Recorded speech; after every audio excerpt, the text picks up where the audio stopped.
So let me stray, please guide my way onto the path of my deen. Allah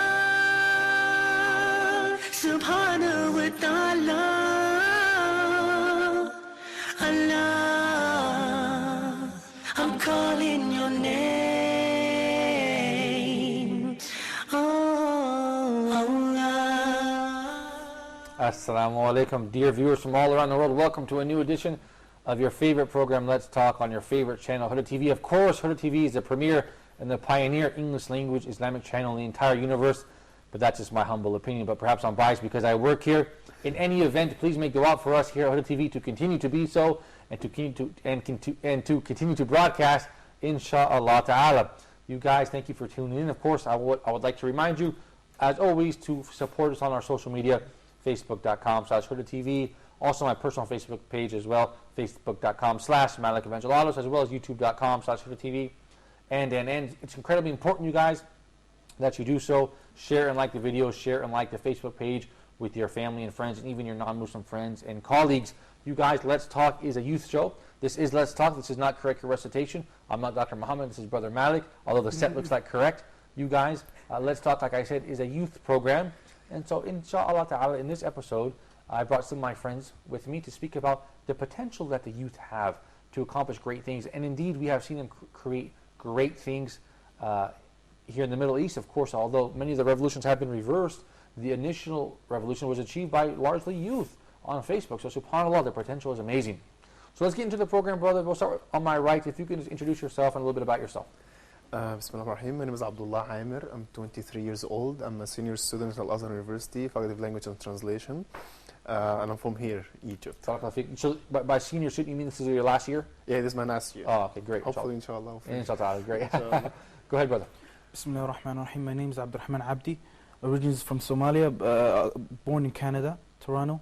I'm about 20 years old. I'm a first year in American University. Great. And you have a bright orange shirt. I have a bright pink shirt. This is good. This is a golf shirt. I got the color of the sun.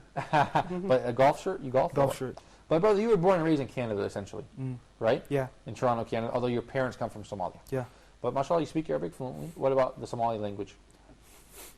I don't know that I could understand it. Oh, great. Okay, good. But my language not like my parents, not like them. But you, mashallah, you can communicate and understand. Alhamdulillah. Oh, good. Okay, good. Excellent. And we know the potential of the Somali youth is great because they are a great nation. However, the Somali youth, in particularly in the Western countries, are facing major obstacles and challenges. And I want you to share that with us, okay, as we go in the episode. Inshallah. We'll move over here to this side, but go ahead, brother.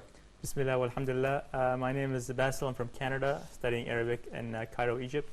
And hopefully I have an aspiration to get involved in the Islamic youth movement all over the world.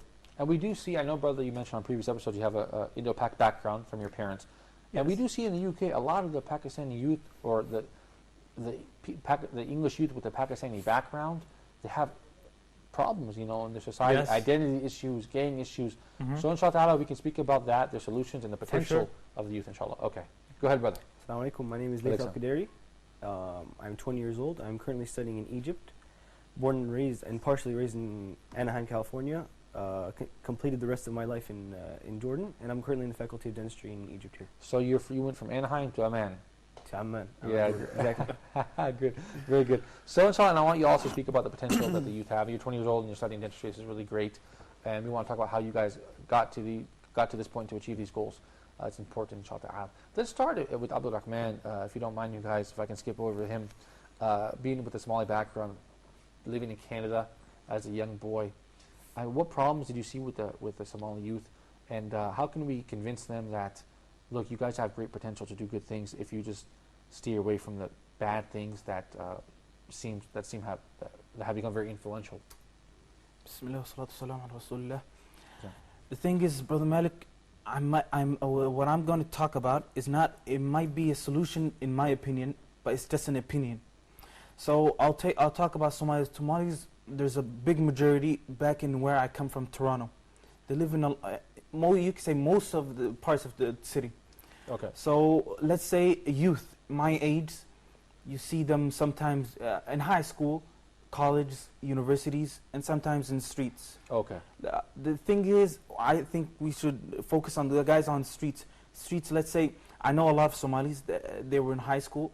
They got not lazy, but they lost their motivation for study. So they said, come on, let's go let's have some fun. And now, Right. as you see, gangs. But the problem is, when you go inside a gang, the problem is you can't get out. I went back 2009, I went back to Canada with my mom. So for the first week, I went to a salat janaza. Subhanallah. 3 Somalis, youth, La hawla. got shot. And they were all connected to a gang. How old were these guys? 18, Man. 19, and about 16. Subhanallah. La hawla. Yeah, that's. I mean, Between that's, those ages. yeah, I mean, this is a big problem. Just thank you for Right. sharing that, Brother Basil. Also, I know you come from Canada, but with your Indo-Pak background, I'm sure you know in the UK there's a problem amongst the Pakistani Yes, youth there here. is. So can you speak a little bit about that? Yeah, subhanAllah. I mean, it's where I come from. It's predominantly Lebanese, Somali, and Indo-Pakistani. In These are Canada. 3 ethnic groups, right? Well, my city in particular. However, what I can add on to the Indo-Pakistani community is that what ended up happening was a lot of these parents came from back home to the West for a better life. Now, their parents were actually struggling with the new culture and language themselves, so they're trying Right. to learn the language. So, and a lot of the parents were just enrolling the kids sometimes into the public school system, or a school that wasn't so great. Sometimes Islamic schools, but some Islamic schools are actually quite phenomenal that are based Right, in the sure, UK and Canada. sure. So you can't generalize them all. But anyways, what was happening was when these kids were growing up, they were obviously struggling with their identity, and a lot of the hip hop I think was very influential. And so they end up going through going into the wrong Right. track, going to the wrong track. So it's really unfortunate. I mean, when I look at the gang mentality, the gangster, the tough guy mentality, I just laugh, because who are the most toughest people on the face of this planet? They were the Sahaba radiyallahu anhum. subhanallah. So why do you look up to these guys, 50 Cent, Tupac, and Biggie, who were We're killing and getting killed for the sake of money. exactly? And we had the Mujahideen fighting for sabilillah. These are the role models. Yeah, I agree. So I mean, it's just a complete. It's like a joke. Yeah. And as someone who used to be I used to be someone you could say into hip hop, I can say it's just a fad. It's all fake. Yeah. It's all fake. Like this set, all this stuff, like Brother Lazy said, all this stuff, it's like cardboard. You just touch it, it will fall down. The media is fake. It's disappointing. Yeah, so even, so this media, this rappers, this stuff is fake. And if it's not fake, if it's real, if they're doing what they say they're doing, then they're bad people. You don't want to be around them. Exactly. So, but brother, what about the Arab youth in the States? I know your parents are from Palestine. So whenever you mention Palestine, I always like to say, may Allah free Palestine and punish the oppressors. I mean, I never try to miss a dua in this regard. But anyways, brother, so the Arabs in America, the Arab youth, I mean, what do you think, brother? Are they on the right path? Are they facing problems? Okay.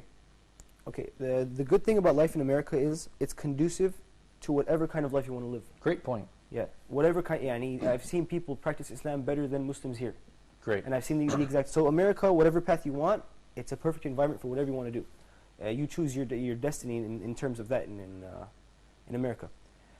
The bad thing is, for example, if you're in a public school, you're exposed to so many different mindsets and so many different philosophies, and there isn't really a correct code of conduct or a code of conduct that is accepted by everyone. There's nothing that you Right. should do. There's nothing that you should. A lot of times you'd basically imply by the philosophy, the Western philosophy, is that nothing is right, nothing is wrong. Right. There's no criteria. There's no There's boundaries. criteria, exactly. There's no actual protocol for how what is right and what is wrong. Right. Right. And that's our source of right and wrong is the Sunnah of Prophet Muhammad sallallahu alaihi wasallam. Right. The Quran. Alhamdulillah, we have a basis to, or it gives you light, to determine what is right and what is wrong. So the clash of two different philosophies. You're in an organized religion telling you that this is right and this is wrong, and we're not really into questioning.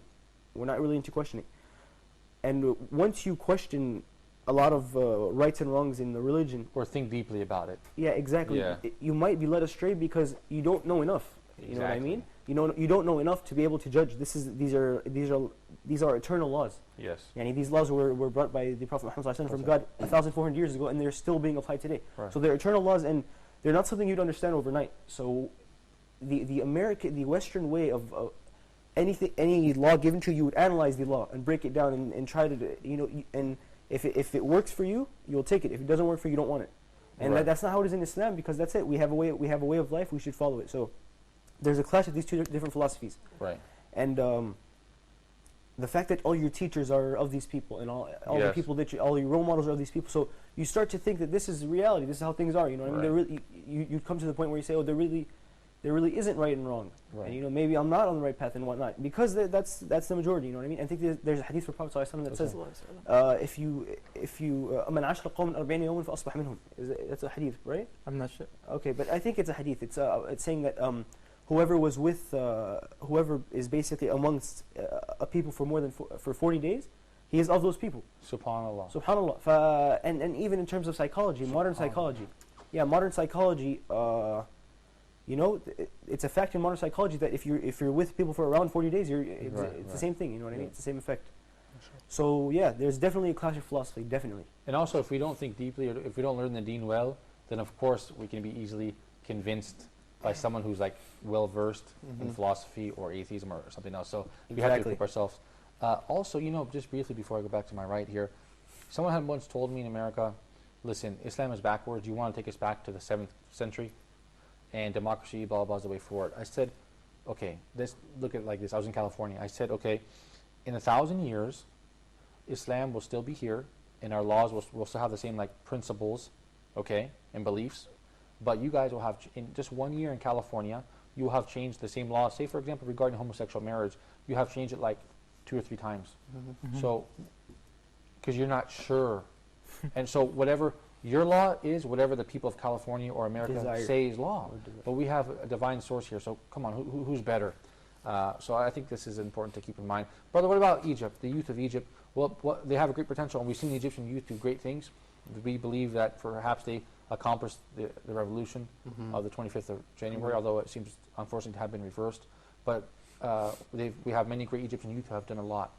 So talk to us about the problems and challenges facing the youth in Egypt now and the solutions for those problems, inshallah. Bismillah ar-Rahim, alhamdulillah, we have everything. We have Islam, we have creativity, we have energy, we have everything to to build this great nation, to go back to our great times. Yes, inshallah, ya Rab. Inshallah. but the problem is aiming. You didn't know, you put your eyes on the prize and see what you want to do in this life. So so many people kind of move from job to job, from doing this to this, or they cannot do how to decide which where they going. This is one of the problems of the youth, career coaching or career planning. They should know I need to be after 5 years, in this position, earning this, doing this with this money. You understand? With this position, with this anything. But it's they just play by ear. You understand? Just go it this. And the matter of education, the matter of persistence, love, they need to change and know all these things, taking the a chance, responsibility, which is the most important thing. Unfortunately, as you said now, you said it, a man was 30 or 40, he's still living with his parents, he cannot depend on himself. Yeah, this is I mean, I'm sorry, but you should from 18 or 16, you'll be we have great sahabas, as you said. Be independent, be strong, be a man. Sure. That's what it means to be a man. They're just a man, washing your clothes or feeding yourself. No, taking your decisions and taking responsibility and taking being independent and all these things. They should we should educate the youth about those things before they became youth, to be ready. Yeah, of course, before they become adults, because I see the Muslim Ummah, the youth, the potential for the youth is great. For example, in America, you see the majority of the doctors are from these countries, from Muslim countries. I think it's That's amazing. True, yeah. And the best of doctors, yeah. Yeah, and Brother Bassel, you were actually mentioning, you said the Egyptians are the best doctors. You find them all around the world, right? I didn't say that, but I would agree with that. But I think later. Okay. But also, people from the Indo-Pak background, you find them in the highest levels and the highest fields in medicine as well, from all around the world. So one of the most educated minorities, in America, Palestinians or Arabs, the most educated minority. Yeah. I saw. Thank you. Great point. Because I did see a poll recently. It said.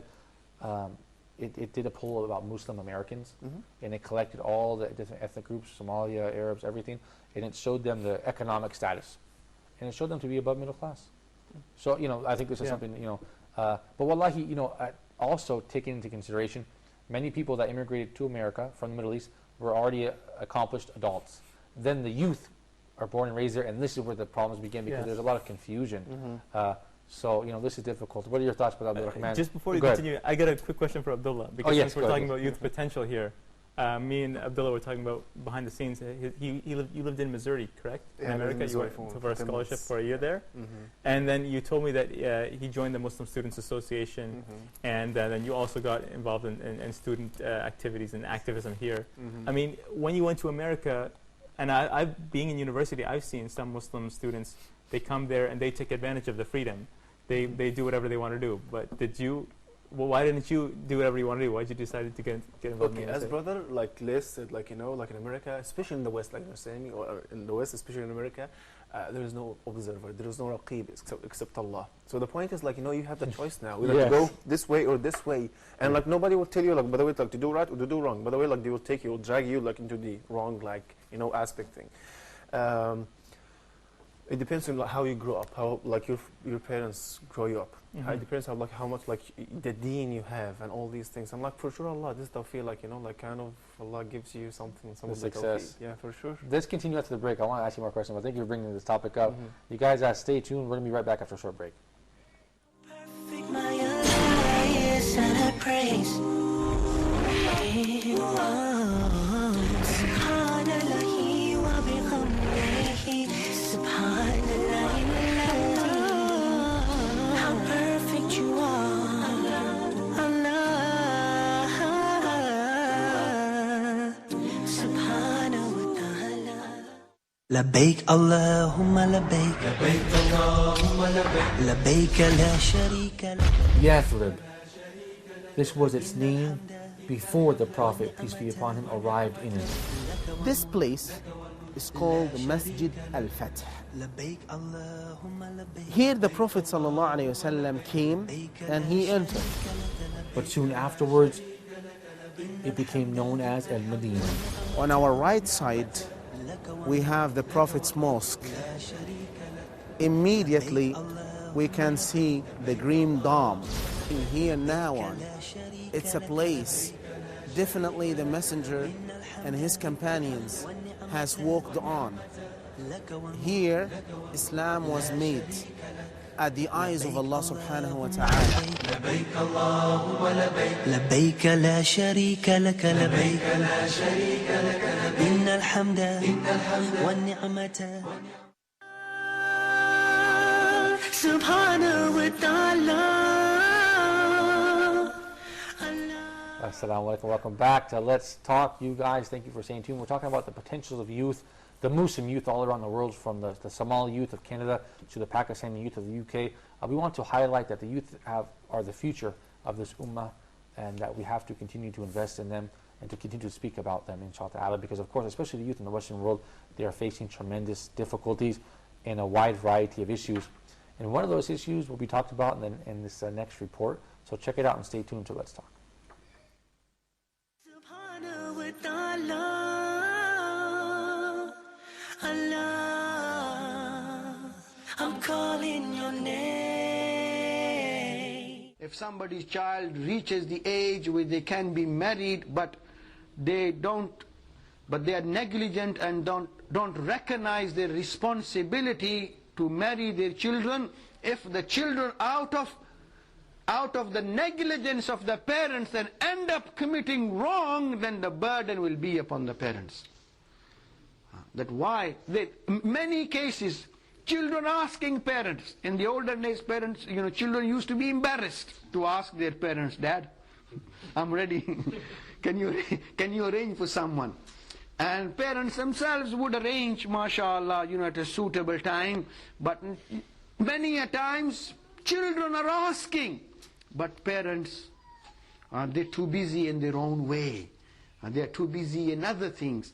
And then when something happens, and then mashallah, many a times girls, boys working somewhere, and where they are working, sometimes, when people mix together, then chemistry takes place, and then people develop a liking for one another. Many a times the other boy isn't a Muslim. And then Maulana Sahib give us a strong taweez, please. The girl won't listen. What's the taweez gonna do now? When already things are happening, mashallah, in some way or another. So when people mix, there will be some relationships taking place. So before that stage, and try and arrange. Many people say, someone, but he's not working. And I say to people, when you came here, जब आए थे सारे, तो भूखे नंगे आए थे. What did you have? You had nothing, no job, no house. You came here, now mashallah you've settled, you've done business. You didn't have nationality, no stay, nothing. You came empty-handed, single. Now mashallah. 5 pounds. Haji Sahib brought 5 pounds. Many people didn't bring anything and they came here, mashallah. Allah give barakah. So now your children are born here, at least they've got nationality, they've got some base. When they grow, Allah will give them, inshallah. So when there is a need, marry them. Don't wait for someone professional to come out, and mashallah, and for your daughter as well to become whatever. And especially in the case of girls, really, subhanAllah, it's amazing how people, how can they be so negligent when girls are 21, 22, 23, and people are, they want them to become professionals. Then when they become professionals, now she's a doctor, mashallah, she's qualified, and now the first rishta which comes along, obviously she's not going to accept. Now she's a solicitor, doctor, engineer, whatever, mashallah, and she's highly qualified. She wants somebody similar. And where are you going to find someone similar for her now? There are many, many cases, and such parents will have to give answer in the court of Allah on the day of Qiyamah. What are they going to say to Allah on the day of Qiyamah? Subhanahu wa ta'ala. Brother Tawfiq, thank you for staying tuned to Let's Talk. I really enjoyed that clip. I really appreciate that Sheikh and like him so much. I believe his name is Sheikh Mumtaz. I'm not quite sure. We listed the video from YouTube. We hope to use him in the future. Wonderful, wonderful comments regarding marriage, you guys. I'm married, and this episode is about youth potential, right? Mm-hmm. So all I can see in this regard is a lot of youth potential is being lost because kids aren't able to marry. So when you're not able to marry, you will have your natural desires.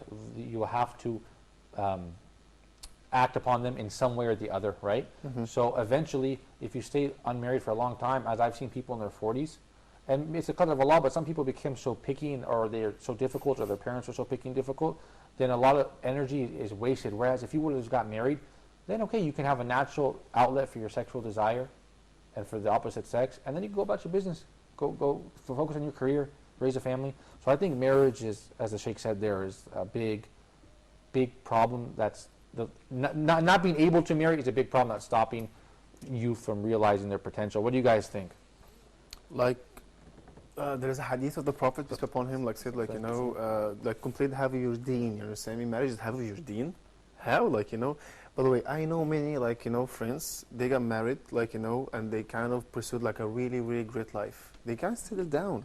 Yeah. Like, you're independent now. Exactly. And you have, like, you're thinking, like, you're kind of like, and Yes. think about, like, yeah, I'm responsible now. I just, like, teach you responsibility. Yes. I'm 23 years old. I'm not responsible at all. But if I have a wife, I'll be, like, responsible Yeah. now. And, like, I will start, like, I will start, like, be financially responsible. Yes. Now, like, I'll be, like, psychological, like, family things. Mature. I will have, like, a baby. I'll have this and this and this. This builds you. Yes, great. And, like, brother. you have, like, guys, like, they're 40, like, they're still acting like a kids. Yeah. Why? Because, like, they're not responsible. Like, giving them a family or something, like, they cannot act or they cannot behave well. Yeah. Thank you, brother. That's great, because say, for example, a guy can't hold down a job. He doesn't want to work. If he has a couple of kids, I'm pretty sure he's going to find, Totally. Yeah, great point. Brother Abdul Rahman, what do you think? Well, for me, marriage is a stage of life, as in it's in your youth, in your childhood. Both of those are steps to make you what you are after you get married, because it depends on when you get married. That's like Brother Abdullah said.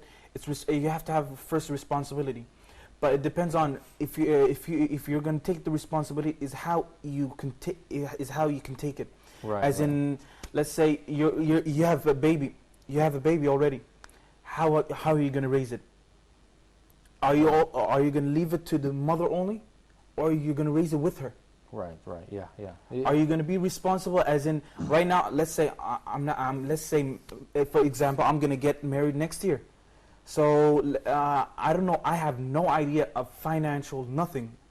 Seriously, I have no idea of financial or psychology, nothing.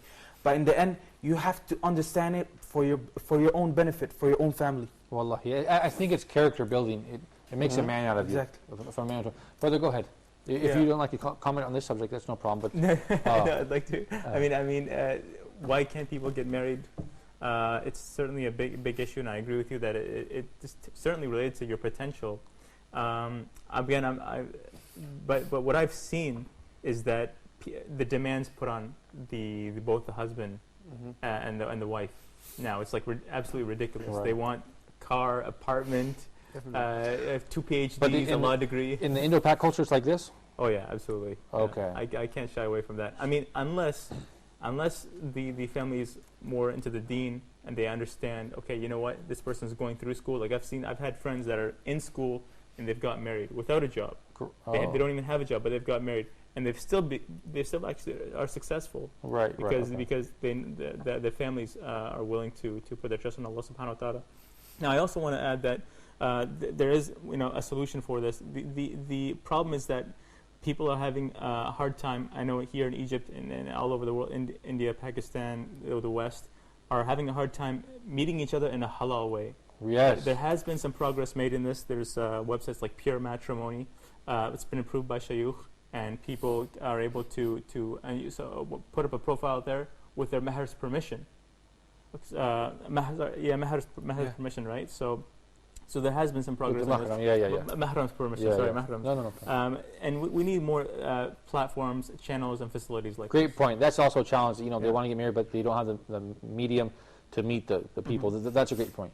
But brother, would you say now, as a result of this, that the potential of youth is being wasted because they become so distracted because they can't marry? So now they begin with the distractions that lead them away from being a positive, productive person. Yeah. And I think it goes back to what Abdullah was saying, that the marriage helps you settle down. It helps you, also gives you a companion in life where you can advise each other, and be a support structure for each other. Yeah, great. Yeah, character building as well, like I say. Brother Laith, what about you? I know you're from the States. You have a Palestinian background. How is marriage? How are the Palestinian youth in this regard? Is it very difficult for them to marry as well?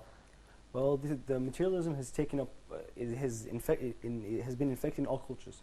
All cultures now are exhibiting lots of materialism. People are asking for very high mohrs, people are asking for loads of money, a very lavish wedding that is unnecessary. Like one of the shuyukh mentioned this, that the man spends, for example, $30,000 on his wedding night, but he's in debt for the next 3 or 4 years of his life. Right. So you're starting off this family in debt just to please people for one night, and either way you're going to be spoken about negatively. The people that are the people that are going to mention you the people that are going to say that, oh, his wedding was great. If it wasn't good, they would have been like, oh, it was a very bad wedding. Right. So if you're trying to please people, you will never be able to. That's why it's difficult these days. Haram is easier than halal these days. Yes. Having a haram relationship with a woman is much easier than halal because people are making it so halal, making it this way. They're making it so difficult. Yeah. Right. And I'm not married yet, and I can't wait to get married, inshallah. Inshallah. I think Islam revolves around Allah giving us desires and giving us a way to please them. Yes. He makes you hungry, He gives you halal food. He makes you thirsty, He gives you halal drink. Right. Yeah.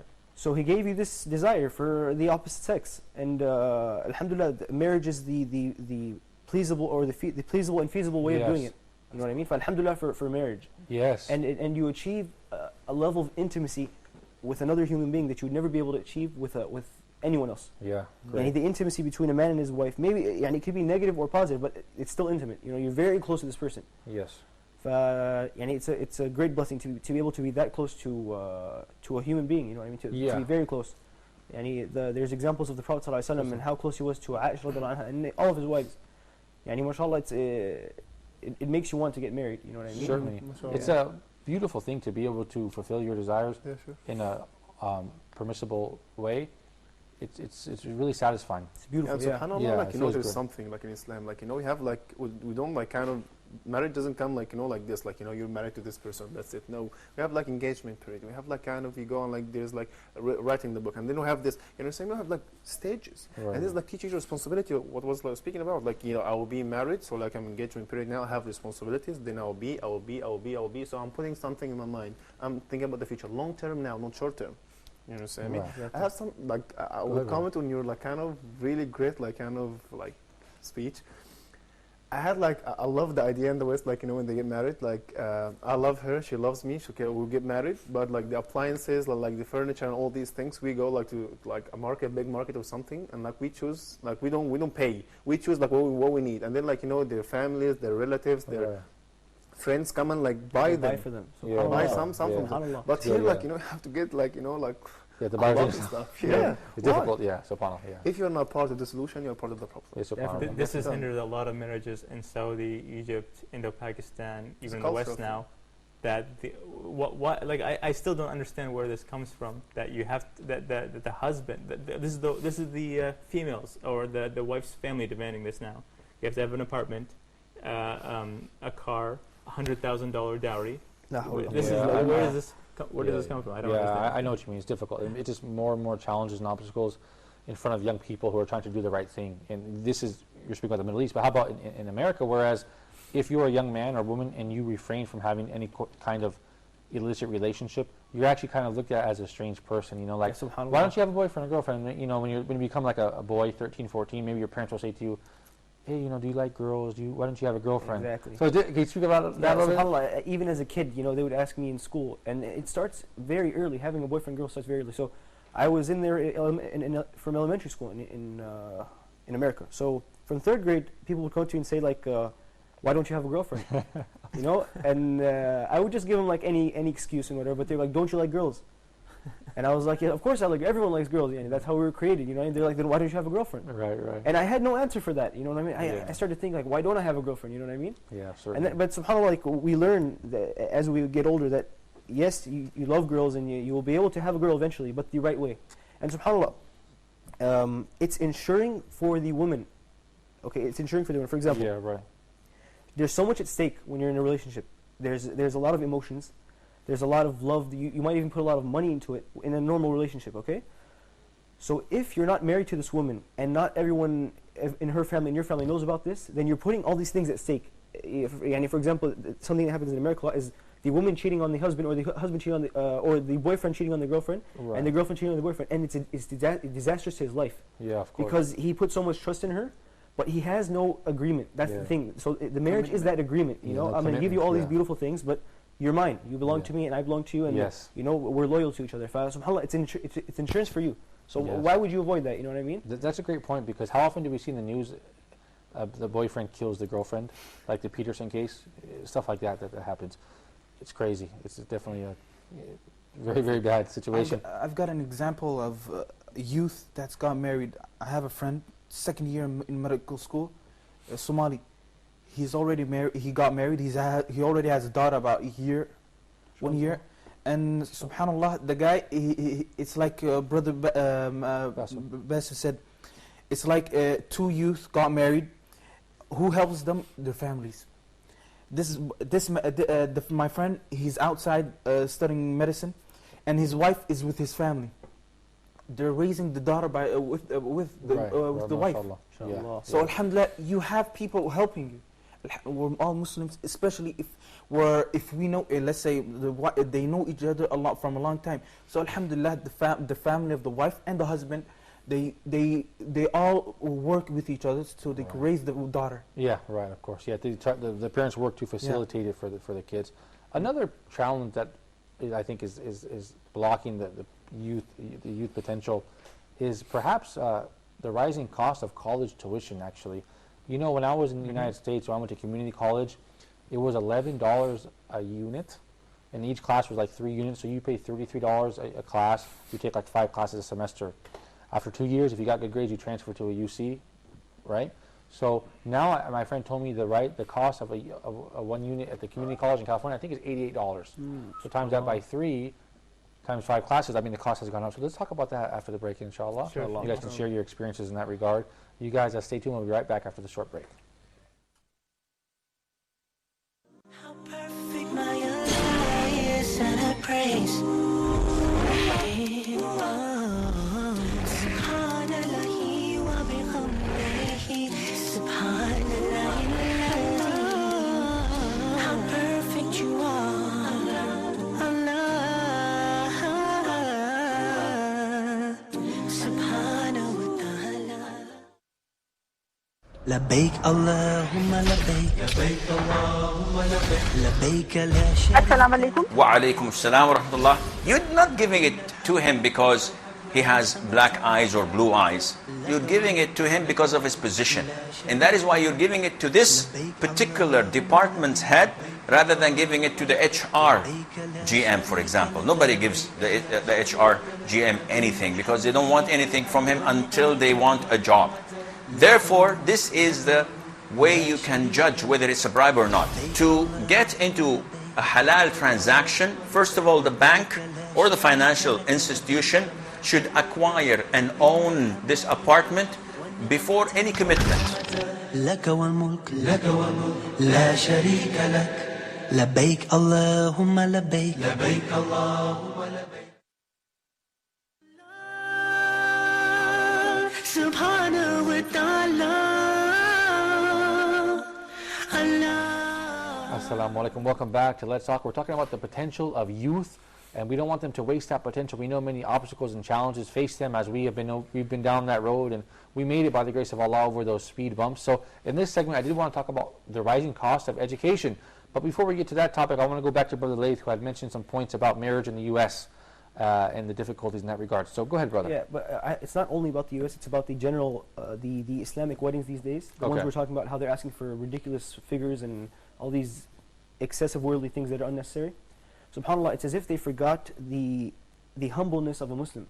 Humbleness is a huge part of Islam. And all the great leaders of Islam were humble men. Umar bin Khattab radiallahu anhu, he was Amir al-Mu'mineen, and he was in a very successful position. And there was an instance where he was sleeping under a tree with his sandals on each other, and he's sleeping on his sandals. Imagine the level of humbleness that he's reached. Subhanallah. And Rasulullah sallallahu alaihi wasallam would sleep on a straw pillow. And Umar bin Khattab radiallahu anhu would come into him and say, Yani Rasulullah, he would start crying and say, Rasulullah, the kings of the world, Greece and Rome, Persia and Greece have so much right. They're having so much of the dunya, and why are you here? And Rasulullah says, would you not love for them to have the dunya and for us to have the akhirah? Yeah. Worldly things are only for necessity. We should live a semi-abstemious lifestyle, something only bare necessities. Yeah, you should be more balanced. We shouldn't look for all these worldly things and having a car. We're humble people, and it's part of Islam. Just because spending that much money on a wedding is not quote-unquote haram, it might not be haram. Like if there's not like a certain hadith or something like directly dealing with that or concerned with that situation. But we have to remember the humbleness of a Muslim and the modesty. And once you make a wedding for $100,000, not only are you harming yourself, but you're raising the standards. Someone else might not want to have a wedding anymore because he can't compete with you. Yeah. So it has ripple effects in the community. So basically, what you're saying is the movie shouldn't have been called My Big Fat Greek Wedding. It should have been called My Big Fat Islamic Muslim Wedding. Not Islamic, Arab. Because Islamic wedding is the purity. Yes, we can say My Big Fat Arabic Wedding. Exactly. But what about tuition, Brother Laith? While I still have you here, if I recall correctly, when I was in college, I graduated high school in 2000, it was $11 a unit for a community college for one unit, $11. Now I heard it's $88. Do you remember these figures? I mean, it's gotten more expensive. Do you remember these figures? Well, in the Arab world, I don't know how about the tuitions in America, but in the Arab world, in basically the medicinal faculties, things are pretty expensive, especially if you're there not as a competing student. If you go there just by like there's two slots for students who compete for their seat, or the other people that they're just paying the money. Yeah. So in Jordan, for example, 1 credit hour would reach 200 JDs, which is about 1,500 pounds, 1,600 pounds, Egyptian pounds. For one credit. Which is ridiculous. For 1 credit hour. 1 credit hour, exactly, which is ridiculous. Yeah. And medicine is plenty of hours. You're talking about like 150 to 200 hours. Yeah. So subhanAllah, it's very costly. Yeah, subhanAllah. Okay. Brother, Abdullah. I want to just say one thing, this puts lots of burden on the students. They have have to pay the tuition, all these things, and getting loans from the government or from anyone. They will hit education at the end. After 3, 4, 5 years, whatever, of education, or at college, they will stop learning, and they can do this. Okay, enough learning now, and we'll start my professional life. Dude, you became old the moment you stop learning. You shouldn't stop learning at all. Right. But we just put we make a bad impression about this, about learning. Learning, I will pay money, I will do this. No. Other ways we have other school. We have a lot of ways. You have Right. like now the internet. You have this. You have money. We forgot our like kind of back in history, like when like kind of ulama and like shuyukhs and like scholars were like having gathering and like it's for free and it's like kind of zakatul mal. يعني it's something A charity, يعني yeah. charity, yeah. But zakatul ilm, العلم كله, like the palms of the science or knowledge, like the whole, like go for it. But I think, alhamdulillah, you guys here in Egypt, based in Egypt, and you study at Azhar, and you're studying here as well. Yeah, you're getting a great education for a very low cost. But like like you have to pick one, like money or like like quality. So like you have to Right, But there right. is something, usually right here in Egypt, for Egyptians, it's normal. It's the same thing back in Canada. If it's for foreigners, they pay double the price. Yeah, same thing in the U.S. Yeah. If you're out of state, even they charge you You more. pay double the price. Yeah, but Abdullah, I mean, weren't you pleased? I mean, in fact, you paid. Your education at Azhar has been virtually free, right? Or That's for free. yeah, Totally free. great. But although the quality of But public this- education has dropped everywhere around the world, so I Yeah. assume it's at Azhar as well. But Unfortunately. yeah.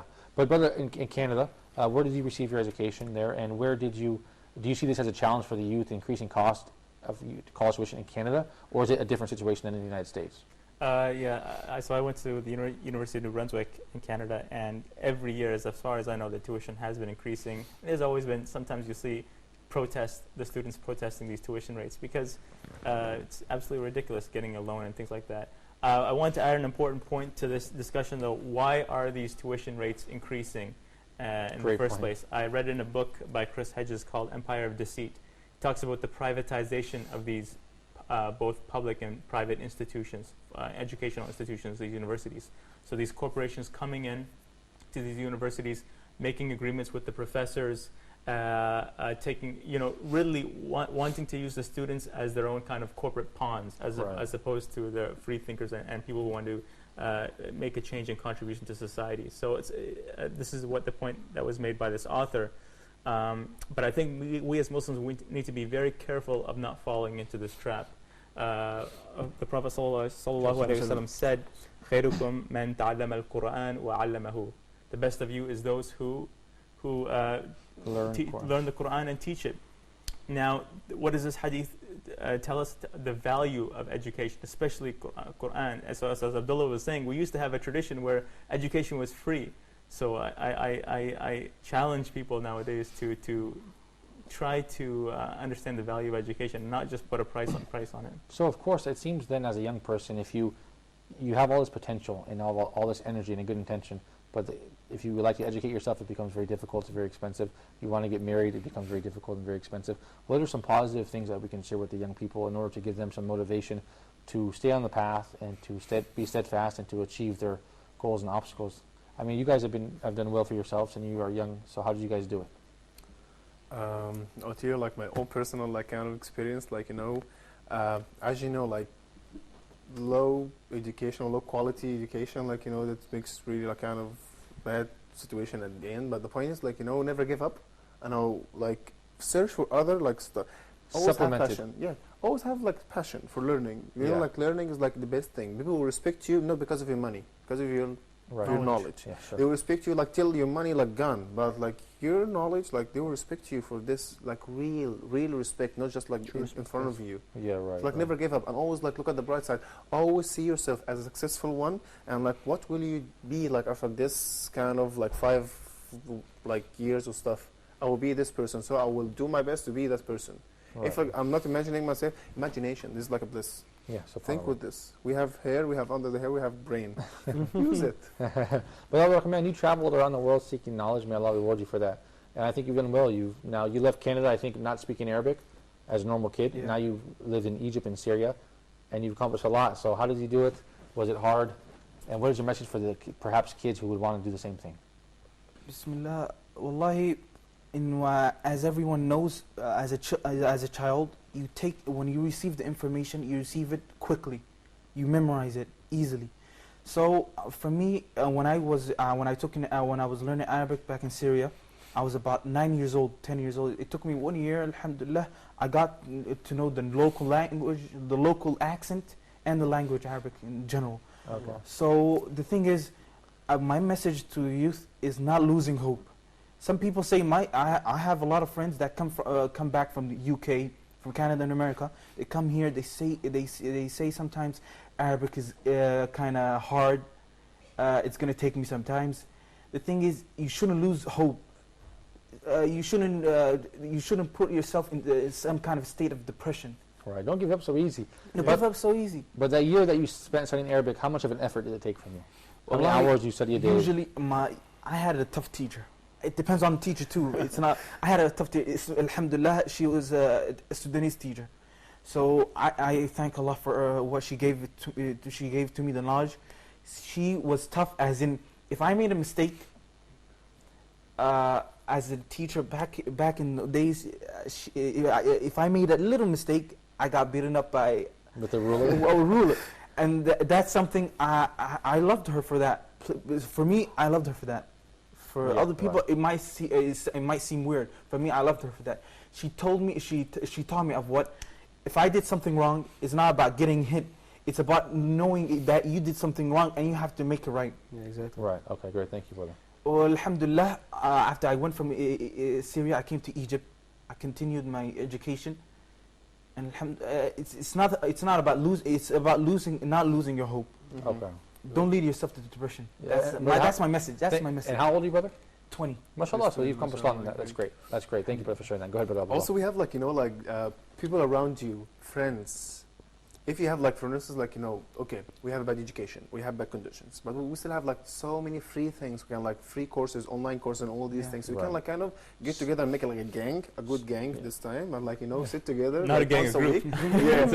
Once a week or twice a week, and start learning about subject, or some Quran, for instance, or even a project management. Anything you would like to have, you all agree on, and you go and support yourself and encourage yourself. Great, I like that. Support yourself, be independent, encourage yourself, and supplement what you lost out in the quality of the school that you go to. For the good people. Yes. Always get involved, get attached, get all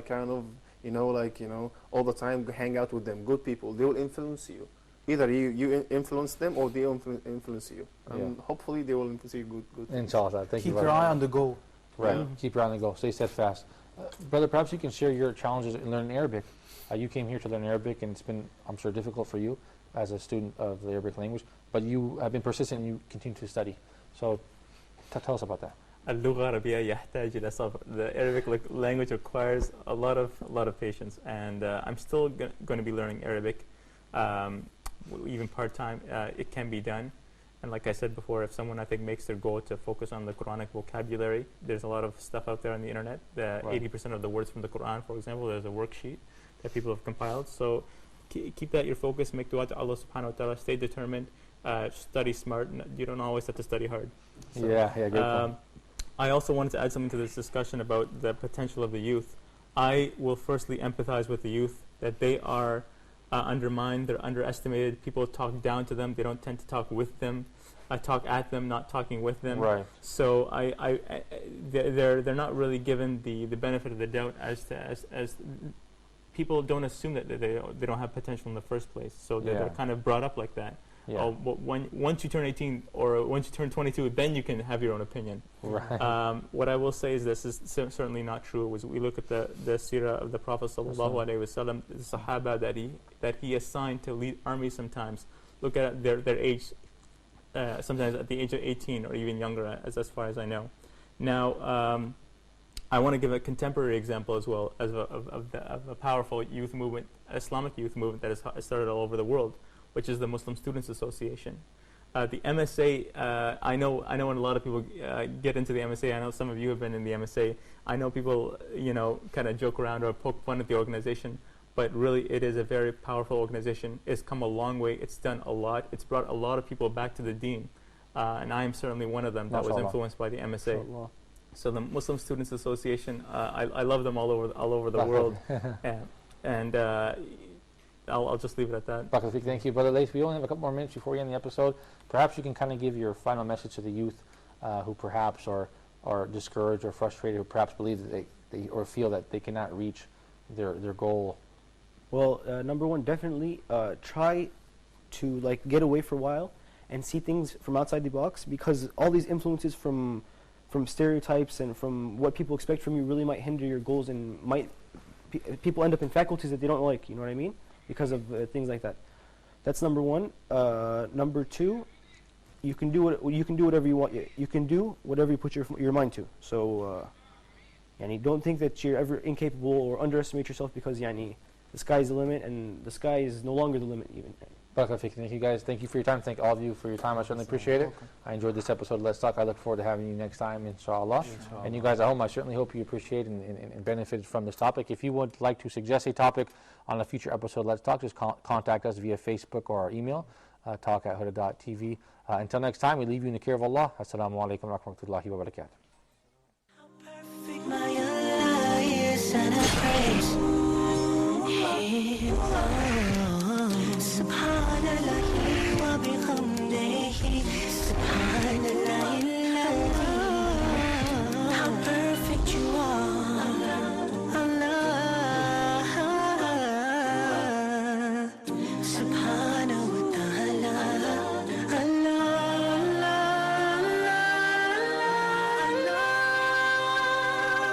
Subhanahu wa ta'ala,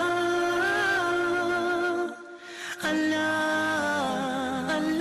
I'm calling your name, Allah. I call you, I need you, Allahu Akbar, Allah. Your mercy is great.